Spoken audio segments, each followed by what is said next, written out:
नमस्कार। आज हम शुरू करते हैं क्लास 10 की हिंदी पुस्तक का 12वां अध्याय लखनवी अंदाज, जिसका भाग 1 हम पढ़ चुके हैं। भाग 2 अभी पढ़ेंगे। लखनवी अंदाज। मुफस्सिल की पैसेंजर ट्रेन चल पड़ने की उतावली में पुकार रही थी। आराम से सेकंड क्लास में जाने के लिए दाम अधिक लगते हैं। दूर तो जाना नहीं था। भीड़ से बचकर एकांत में नई कहानी के संबंध में सोच सकने और खिड़की से प्राकृतिक दृश्य देख सकने के लिए टिकट सेकंड क्लास का ही ले लिया। गाड़ी छूट रही थी। सेकंड क्लास के एक छोटे डिब्बे को खाली समझकर जरा दौड़कर उसमें चढ़ गए। अनुमान के प्रतिकूल डिब्बा निर्जन नहीं था। एक बर्थ पर लखनऊ की नवाबी नस्ल के एक सफ़ेद पोस्ट सज्जन बहुत सुविधा से पालथी मारे बैठे थे। सामने 2 ताजे चिकने खीरे तौलिए पर रखे थे। डिब्बे में हमारे सहसा कूद जाने से सज्जन की आंखों में एकांत चिंतन में विघ्न का असंतोष दिखाई दिया। सोचा, हो सकता है यह भी कहानी के लिए सूझ की चिंता में हो, या खीरे जैसी अपदार्थ वस्तु का शौक करते देखे जाने के संकोच में हो। नवाब साहब ने संगति के लिए उत्साह नहीं दिखाया। हमने भी उनके सामने की बर्थ पर बैठकर आत्मसम्मान में आंखें चुरा ली। खाली बैठे कल्पना करते रहने की पुरानी आदत है। नवाब साहब की असुविधा और संकोच के कारण का अनुमान करने लगे।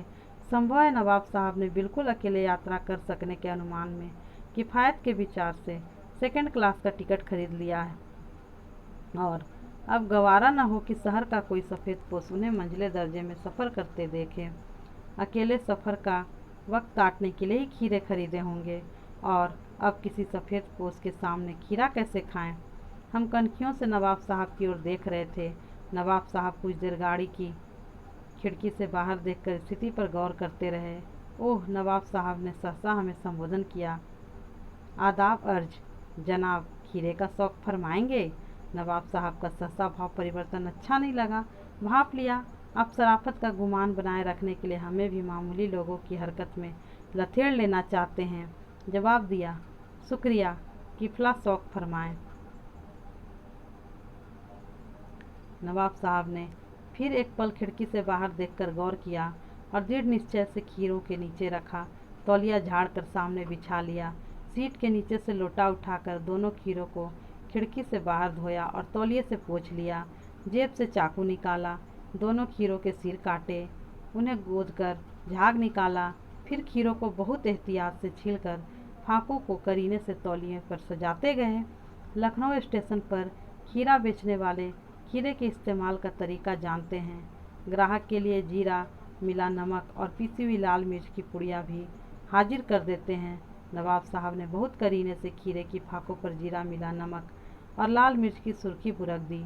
उनकी प्रत्येक भाव भंगिमा और जबड़ों के स्फुरन से स्पष्ट था कि उस प्रक्रिया में उनका मुँह खीरे के रसास्वादन की कल्पना से प्लावित हो रहा था।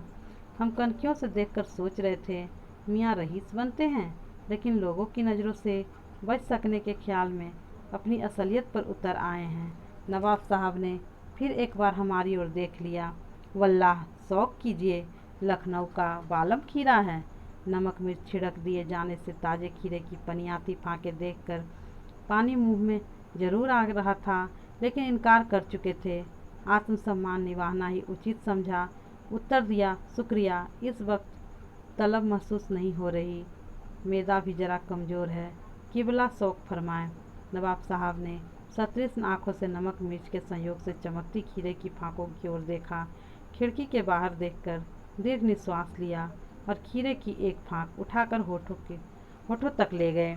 फाँक को सूंघा, स्वाद के आनंद में पलकें मूंद गई। मुंह में भर आए पानी का घूंट गले से उतर गया। तब नवाब साहब ने फाँक को खिड़की से बाहर छोड़ दिया। नवाब साहब खीरे की फाँकों को नाक के पास ले जाकर वासना से रसास्वादन कर खिड़की के बाहर फेंकते गए। नवाब साहब ने खीरे की सब फाँकों को खिड़की के बाहर फेंककर तौलिए से हाथ और होठ पोंछ लिए और गर्व से गुलाबी आंखों से हमारी ओर देख लिया, मानो कह रहे हो, यह है ख़ानदानी रईसों का तरीका। नवाब साहब खीरे की तैयारी और इस्तेमाल से थक कर लेट गए। हमें तस्लीम में सिर खम कर लेना पड़ा। यह है ख़ानदानी तहजीब, नफासत और नजाकत। हम गौर कर रहे थे खीरा इस्तेमाल करने के इस तरीके को खीरे की सुगंध और स्वाद की कल्पना से संतुष्ट होने का सूक्ष्म, नफीस या एब्स्ट्रैक्ट तरीका जरूर कहा जा सकता है, परंतु क्या ऐसे तरीके से उधर की तृप्ति भी हो सकती है? नवाब साहब की ओर से भरे पेट के ऊंचे डकार का शब्द सुनाई दिया और नवाब साहब ने हमारी ओर देखकर कह दिया, खीरा लजीज होता है, लेकिन होता है शकील, नामुराद मैदे पर बोझ डाल देता है। ज्ञान चक्षु खुल गए। पहचाना, ये है नई कहानी के लेखक। खीरे की सुगंध और स्वाद की कल्पना से पेट भर जाने का डकार आ सकता है, तो बिना विचार, घटना और पात्रों के लेखक की इच्छा मात्र से नई कहानी क्यों नहीं बन सकती?